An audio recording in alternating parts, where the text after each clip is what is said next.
বাংলাদেশের জনপ্রিয় অভিনেতা আনিসুর রহমান মিলন আবার বিয়ে করেছেন। স্ত্রী পলি আহমেদ মারা যাওয়ার কারণে আবার বিয়ের পিঁড়িতে বসতে হয়েছে এই অভিনেতাকে। গত ৮ই ফেব্রুয়ারি চট্টগ্রামে একটি হোটেলে বিবাহ বন্ধনে আবদ্ধ হন তিনি। অভিনেতার স্ত্রীর নাম শিপা। ফের নবজীবনের অনুভূতি জানিয়ে আনিসুর রহমান মিলন বলেন, তার বর্তমান স্ত্রী একটি মেডিকেল কলেজের হল প্রভোস্ট। এই সিদ্ধান্ত নেওয়ার পেছনের মূল কারণ হচ্ছে তার ছেলে মিহরান।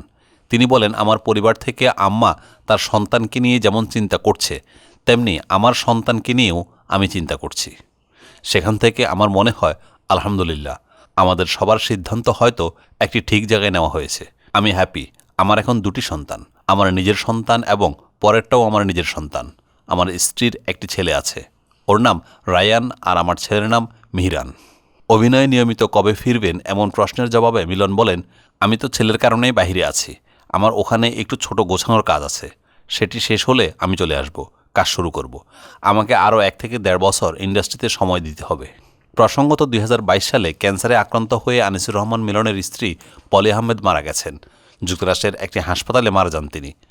আনিসুর রহমান মিলন 12 বছর বয়সে অভিনয় জীবন শুরু করেন আর্তনাদ থিয়েটারে যুক্ত হয়ে।